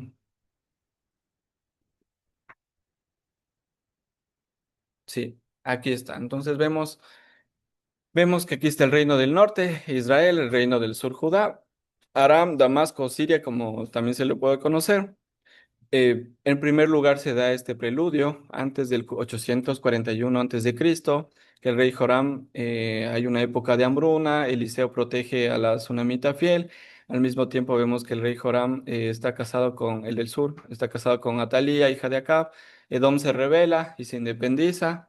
Y en Siria lo que está pasando es que Hazael asfixia al rey Ben-Hadad y toma el trono cumpliendo la profecía. Sí. Después, ¿qué pasa? Vemos la alianza entre el reino del norte, vemos que Joram lidera la defensa en Ramot de Galad y en cambio el rey Ocosías sube al trono por un año y se une militarmente a su tío, básicamente, Joram, en el norte. Y su cuñado. Ah, sí, cierto.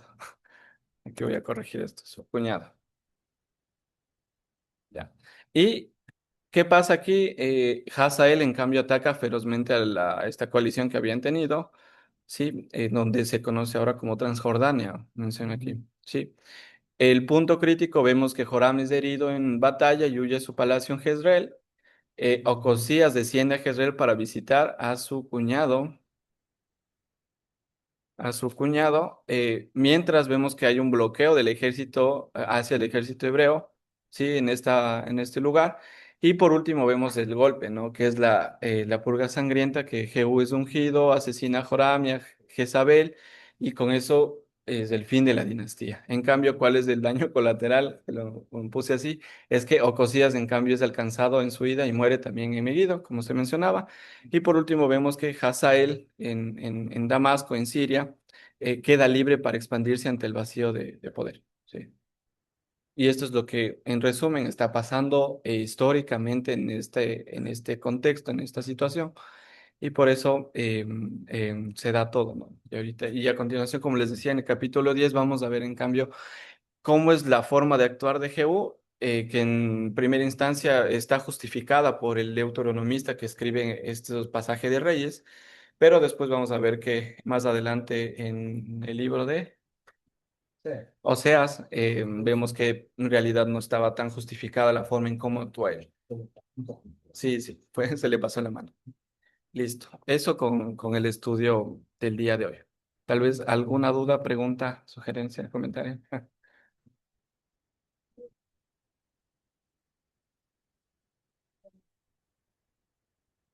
Ya, ya la historia de esta mujer que murió, ajá, de Elizabeth, ¿solamente tiene ahí en esta parte o hay otro libro que habla más explícito de ella? Porque yo he escuchado eso, no he leído la historia de ella, pero he leído que era una mujer también. Sí, se hace una referencia, pero no se explicita.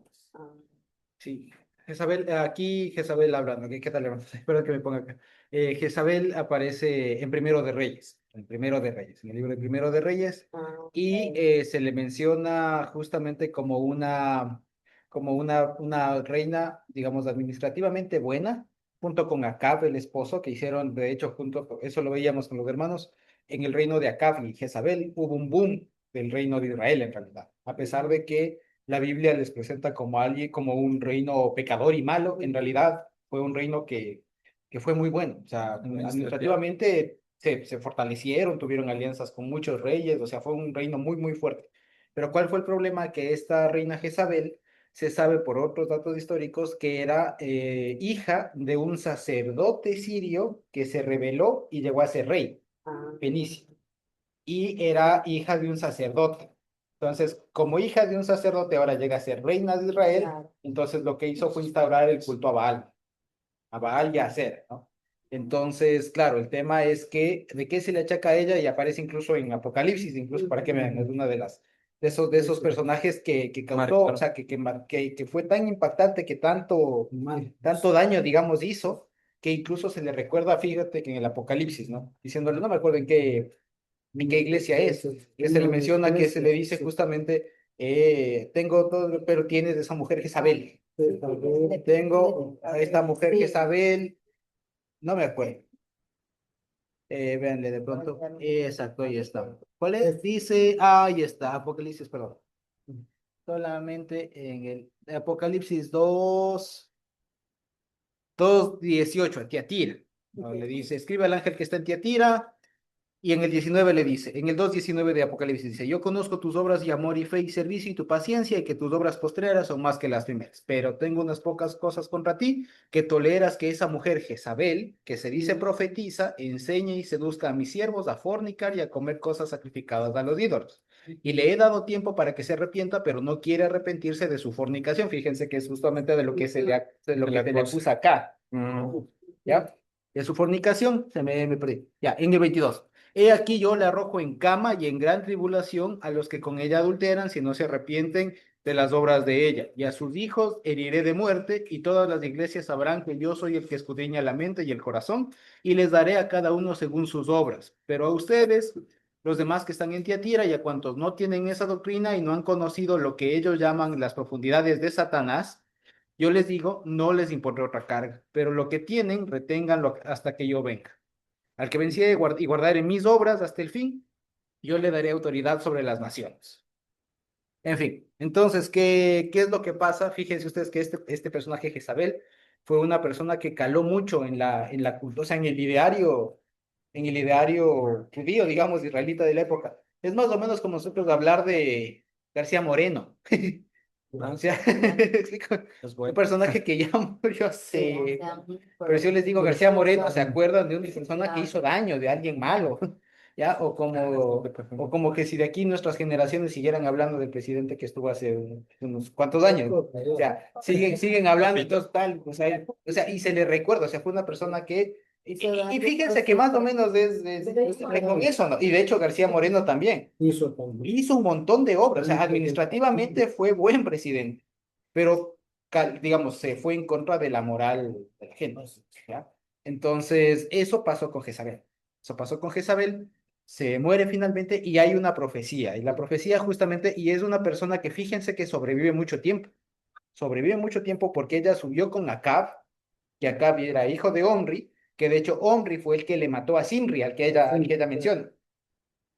¿Ya? Simri fue este general, compañero de Omri, del suegro de Jezabel, ¿no? Y Simri se rebela y Omri lo mata y después hay una guerra civil ahí, ¿no es cierto? Tuvo los dos reyes, finalmente termina reinando Omri, sube acá y ella sube al poder. Y fíjense que de este personaje hemos estudiado una buena etapa. Sí. Y justamente durante toda esta etapa de Jezabel, Acab y todo lo más, recién ahorita muere Jezabel, pero la historia comenzó por allá de Primero de Reyes 17. Entonces, fíjense que es un buen tramo de la historia, que justamente, y es algo muy interesante, mientras más dura era la cuestión, digamos, espiritual, o sea, imagínense tener, lo que significaría tener en su momento una Jezabel mandando. Imagínense lo que es tener un Acab y una Jezabel ahí al frente y siendo reyes y con ejército y siendo fuertes y prosperando, ¿ya? Uno diría, no hay esperanza. Pero fíjense que durante esa misma época hubo un Elías y hubo un Eliseo. Y prosperó, por otro lado, la profecía. Mientras además, y además en un entorno súper adverso, porque era en el reino de Israel, o sea, ni siquiera donde había templo, era en el norte, donde no había ni sumo sacerdote. Entonces es una cosa bien interesante y ahí entendemos lo que dice el Evangelio, que donde sobreabundó el pecado, hiperabundó la gracia. Entonces es eso, fíjense. Entonces, y es algo muy, muy bonito para que nunca perdamos la esperanza. Especialmente cuando en los puestos de poder hay gente que es mala, diciéndolo así, ¿no? Y parece que no hay esperanza y todo lo demás. Casualmente en esas ocasiones es cuando más florece lo otro, ¿no? Más florece la palabra del Señor y demás. Entonces, esto siempre es un llamado para nosotros que en los momentos adversos no perdamos la fe, no nos debilitemos y no pensemos que está todo por perdido, sino que más bien sepamos que ese es un momento propicio para fortalecernos, para escudriñar la palabra, buscar al Señor, orar, ayunar, ¿por qué no? Leer la palabra, reunirnos, congregarnos, etcétera, ¿no? Fíjense, ya les digo. Y fíjense que Jezabel, y eso les digo, Jezabel era de las que cazaba a los profetas. O sea, los perseguía, los exterminaba, hizo un escuadrón y todo, al mismo Elías lo hizo huir. Y le hizo tener miedo. Y ahí le hizo tener miedo al mismísimo Elías. ¿Ya? Entonces, imagínense en ese tiempo, y ahí comenzó a florecer la escuela de los hijos de los profetas. Al punto que dice, ¿se acuerdan lo del milagro del hacha? Dijeron, somos bastantes, ya no hay chance de aquí para que nos des clases, vamos a ampliar esto. O sea, fíjense, en ese momento opresión, de persecución y todo, la palabra comenzó a crecer. Y esa es la esperanza que hay y lo que se ha dado en la historia, ¿no? Exacto. Y nosotros podemos dar testimonio aquí en el Ecuador. Por ejemplo, cuando había persecución en Tolonta, mientras más persecución había, y casi quemaban los terrenos de los hermanos con sus cosechas y todo, más la gente se convertía. Así es. Por eso es que ahora, claro, no se sabe mucho, Así es. pero Tolonta fue la iglesia en donde llegó a tener, en medio de la persecución, llegó a tener casi 2000 miembros, por primera vez en el país, y fue la escuela ahí se formó el primer conjunto de música, que se llamaba Ñucan Chiburcucama, se llamaba. Un conjunto de música excelente, y después se formaron un montón de iglesias. Pero ahí fue donde comenzó, a partir de la persecución precisamente. Hubo una gran persecución ahí, y digamos, lo bonito por un lado, pero lo duro era que mientras más persecución había, les pegaban a los hermanos, todo eso, más crecía la iglesia. Así es. Y eso dicen hechos también, ¿no? También, es que es la constante, y es la constante, y es lo que siempre ha hecho el Satanás, porque detrás de todo esto, lo que ya revela el Apocalipsis, ¿no? Que está haciendo referencia a esto, porque en la época de Apocalipsis de Juan ya Jezabel no había. No, claro. Entonces es la escuela, escuela, la forma de. Entonces, ¿qué es esto de la escuela de Jezabel, por ejemplo? La escuela de Jezabel es eso. No es tanto el tema de lo que dicen, ¿no? Fornicar, no es literalmente eso, que hay una líder que se pone ahí, a ver, dense gusto, ¿no?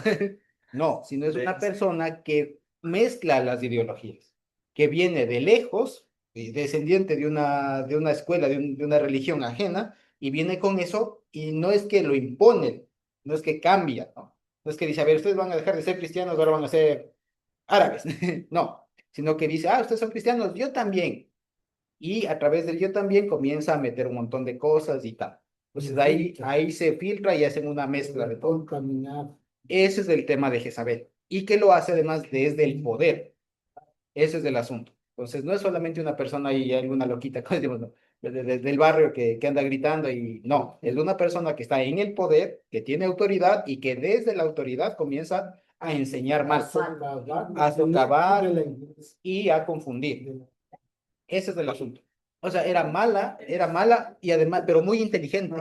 O sea, era muy pilas, era muy inteligente. O sea, no hay que subestimarle a Jezabel. Inteligente, pero para lo malo. Claro, era malvada. Para planificar cómo destruir y frustrarse y terminar con el culto al Señor. Exactamente. Y eso es lo que hace, y eso les decía, es lo que hace el Satanás.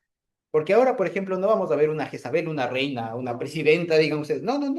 Pero hay una doctrina, o sea, hay una forma de pensar que introduce un montón de elementos extraños al pensamiento cristiano y le dice, sí, siga así, y dele, y no pasa nada, yo le cuido, tal. Y vaya a haber un montón de ese tipo de pensamiento tipo Jezabel, por ejemplo, que son, o sea, digamos, ahora ya no es la persona, sino es la forma de pensar de Jezabel, que es así, ¿no? O sea, traer una doctrina, una forma de adoración, si se quiere, ideas extrañas, meterlas al cristianismo y decir, están bien, o sea, homologado por la autoridad.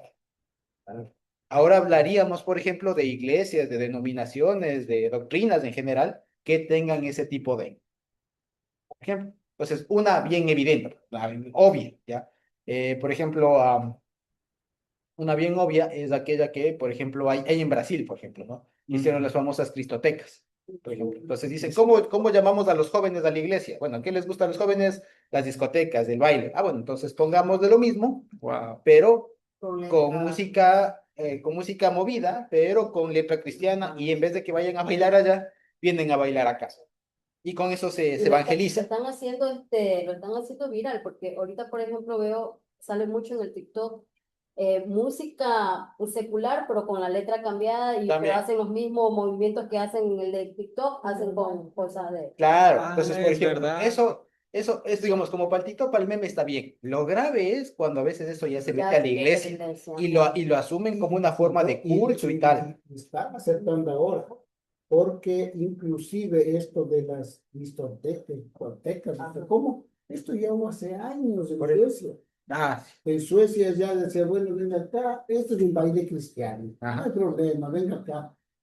Y cuando yo le digo a los socios, le digo, ¿y esto cómo vuelve? Espérate, me digo. Ya mismo les llega por acá. Ya eso está, ya hay iglesias en donde no hay problema, ¿no? No hay problema. Pero aquí en una iglesia de Cotopaxi, ahí el pastor decía, ¿cómo hacemos para que los jóvenes vengan? Para captar jóvenes. Un baile de eso. Hagamos un baile, una música movidita y todo eso, y verá cómo viene. Y ya cuando están bailando, paramos un rato y les testificamos. Qué bonito así planteado, ¿no? Claro. Domingo Y ahí así, Santo le costó la muerte eso. Nos invitaron a un programa, Marcos fue a participar con el grupo de la 14 y, o sea, yo sí estoy de acuerdo o sea, sé que somos libres, pero hay muchas iglesias que se toman la libertad como un libertinaje, fue lo que yo pude ver en la iglesia en Santo Domingo. Entonces fuimos, en primer lugar, la hermana que dirigió, o sea, fue una hermana como cuando usted va al gym con uperitas y su licra, y que no digo que está mal, pero no era el momento de ponerse esa ropa. Entonces, todos los chicos, o sea, todos los que fuimos, éramos como que, porque era una hermana muy guapa, bien puesta, pero fue muy sexy a dirigir. Aparte, como usted dice, él permitió que vayan grupos a bailar en el púlpito. Hicieron, o sea, hicieron baile. Y por último llegó un grupo de cheerleaders que hicieron una maratón y la de que se fue arriba con faldita pequeña, un chorcito pegadito al cuerpo, pero alzó las piernas, o sea que todo se le dio. Y después nos enteramos por medio de la pastora que nos hizo la invitación que Dios, o sea, la iglesia desapareció y el pastor murió. Claro, es que ahora, y Eso. ese es el peligro que hay ahora, ¿no? Porque no es que se oponen a Dios, ¿no? sino que meten sutilmente, ¿no? Exacto. Esa es como decir la técnica, la estrategia que tiene ahora. Pues no se contra el tuyo, se te apoya. Pero es Tito y el otro le va metiendo, Claro. metiendo cositas y va calando las condiciones que el cristiano tiene y va suplantando todo. Exacto. Eso, pero esta, por ejemplo, una evidente, una que, digamos, es bastante de claro, ¿cierto? Hay otra, les cuento otra, por ejemplo, que algunos hermanos hemos visto, por ejemplo, raíces hebreas. Esa y yo creo que esa es incluso más peligrosa que las cristotecas. ¿Por qué? Porque, por ejemplo, vino un hermano de raíces hebreas, y hemos conocido casos bastante cercanos, ¿no? Que dijeron, venga, hermano, sí, ha conocido, sí, venga, Dios bendito, no sé qué, vea, le traigo este librito. Y se ponen a leer el Zohar, por ejemplo, sin saber cómo manejar el Zohar. Y comienzan a leer y comienzan a decir, no, es que yo ya creo que Jesús no es Dios. Yo ya creo que Jesús es profeta, sí, pero no, porque es que Abraham y las letras, y mire cómo ha sido de entender el hebreo, vea, con las letritas y no sé qué, a ver, ¿usted cuándo nació? Ah, su número entonces en el árbol, en la Kabbalah, y se terminan yendo por el lado. ¿Y cómo comenzó todo? Diciéndole, ah, sí, yo también soy yo también soy hermano, yo también estudio, yo también hablo un poco de hebreo, alguna cosa así, y se desviaron para el otro lado. Entonces, ahí es donde uno tiene que tener bien claro el tema de en dónde está y saber quién es Jezabel y quién no es. Y ya les digo, y el tema especialmente de Jezabel no es solamente el tema de la seducción, es el tema del poder, o sea, es de alguien de autoridad. No va a venir de alguien de abajo, de alguien que se encontró un librito por ahí, no. Que nadie lo va a hacer. Va a venir, exacto, va a venir de alguien de que tenga arriba. poder. Exacto, Porque el que tenga poder opere, exacto. que sea aceptado por la gente. Ajá, Entonces, porque si uno se levanta y dice alguna cosa, quizá nadie le para bola. exacto. Pero que venga un famoso, un político, un Exacto. artista, No, o sea, hablando dentro de la iglesia, antes de darle la palabra, un pastor un o predicador exacto. internacional. Ese es de las, Un claro ejemplo, es uno. entre otros. Yo no hablo Entre mucho varios. de eso, pero hay tantas cosas que se ven. Entre otros. Bueno, entre otros, ¿no? Pero digamos que es nuestro medio y lo que estamos viendo.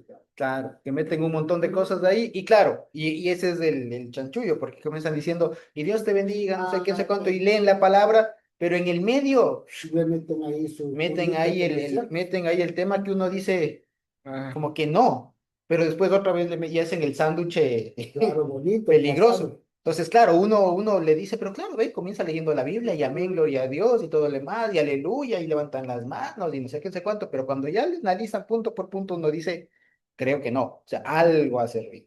¿Sí? Carol y Gavis también están levantando la mano. Yo, Gaby, buenas tardes con todos. Shalom, hermanos. Ahorita yo estoy aquí viviendo en Saraguro, entonces es algo muy diferente. ¿Y con qué voy a esto?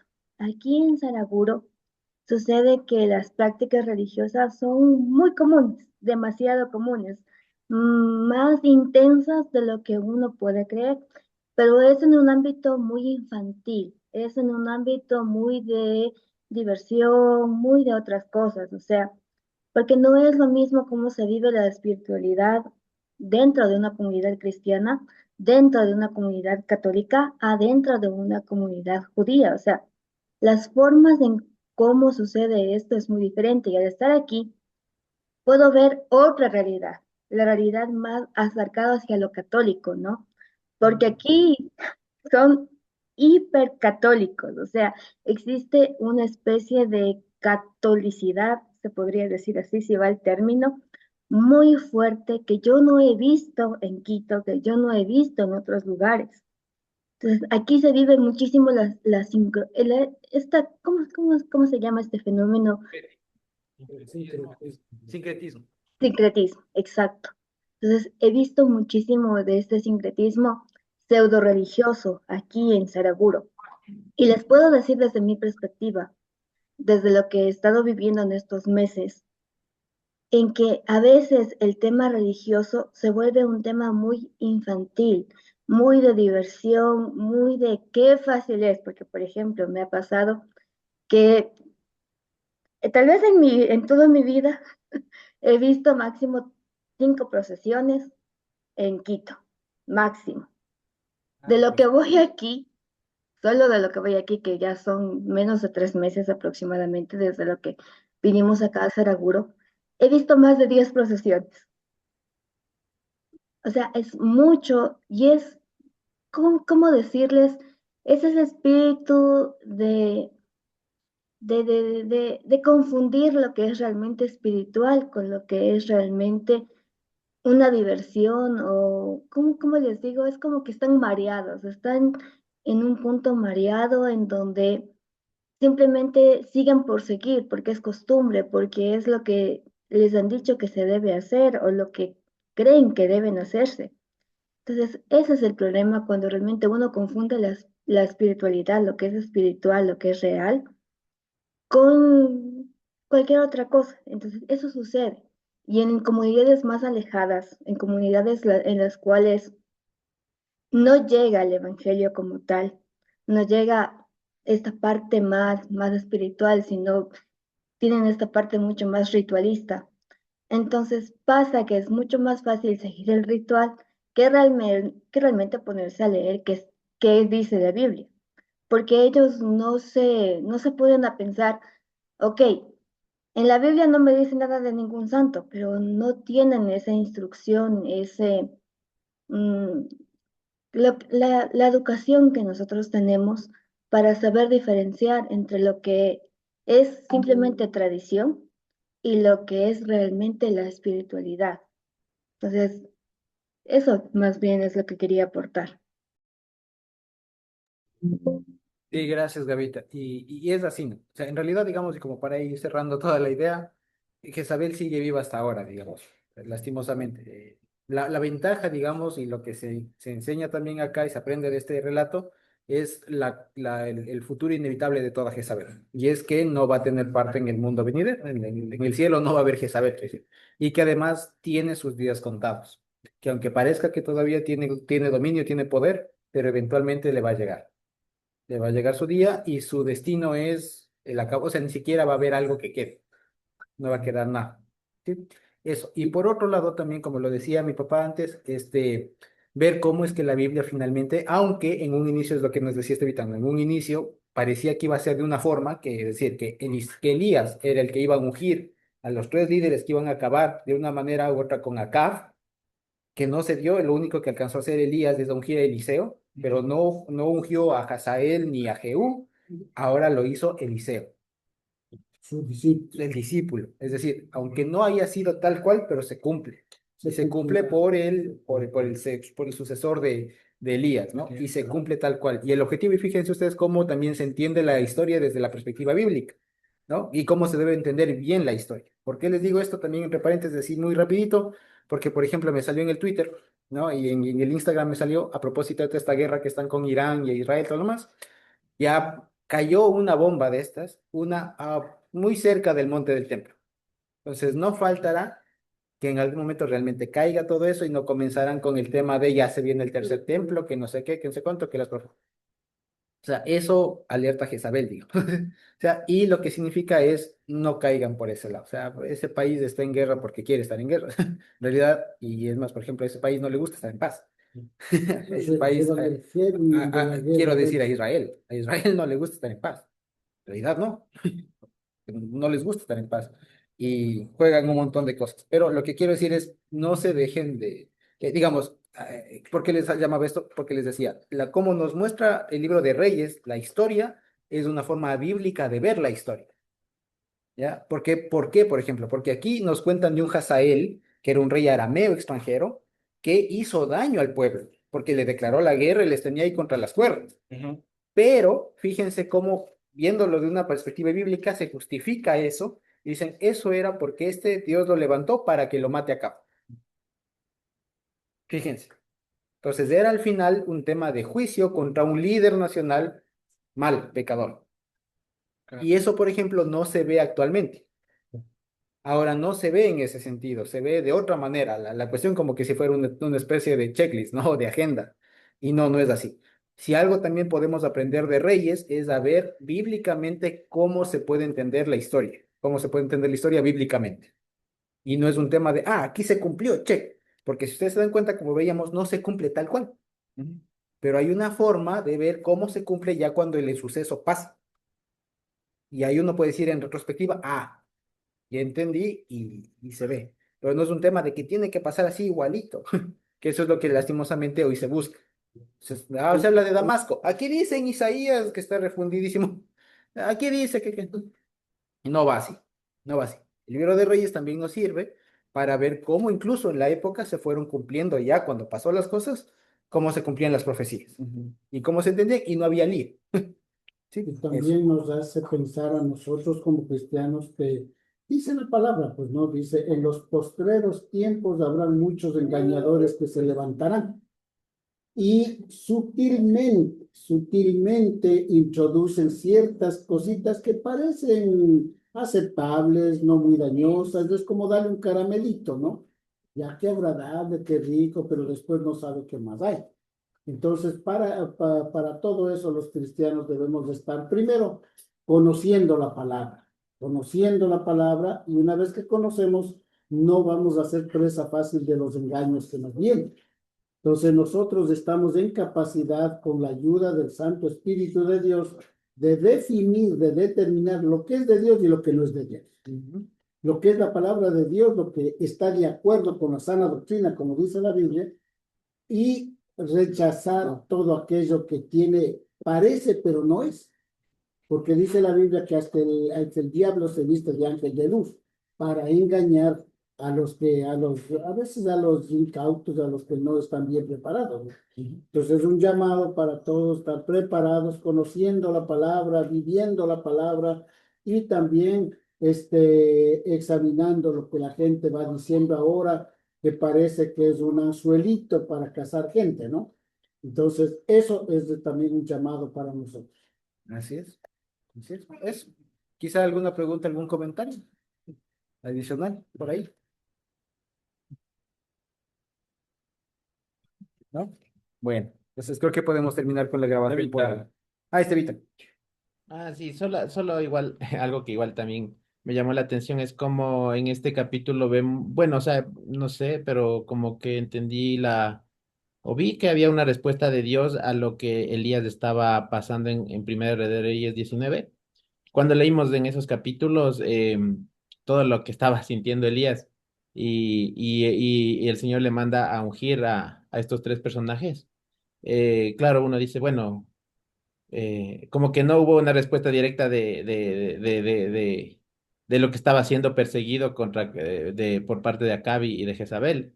Y ahorita, o sea, ahorita leyendo ya veo que sí ha habido como que implícitamente la respuesta, o sea, porque le manda a ungir justamente a las personas que Dios usaría para terminar con Acab y Jezabel. O sea, como que cuando leímos de ese capítulo no entendimos, dijimos, ah, bueno, le mandó a ungir y ya, pero ahora es como que ya se ve por qué.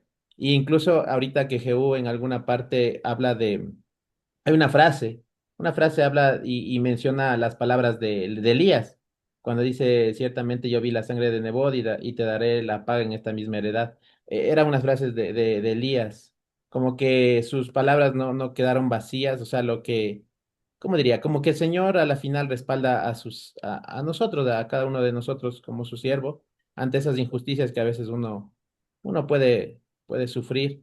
Y, y el Señor nos da la consolación, nos da eh, ¿cómo diría? Como que no se queda vacías, digamos, de ese clamor que hacemos a veces al Señor por ayuda o liberación. Y el Señor la trae, pero quizás de maneras que no las podemos llegar a ver inmediatamente o de la forma que creemos. Sí, pero el Señor las cumple, ¿no? Porque sí, eso me llamó la atención cómo se cumplió tal cual todo y hasta Jehú menciona una frase de Elías en lo que está sucediendo. Ujú. Así, tal cual. Exacto. Sí. Quizá algún hermano más, alguna pregunta, alguna participación. Si no, podríamos ahora sí terminar con la grabación. Creo que no. Ok, bendito Dios.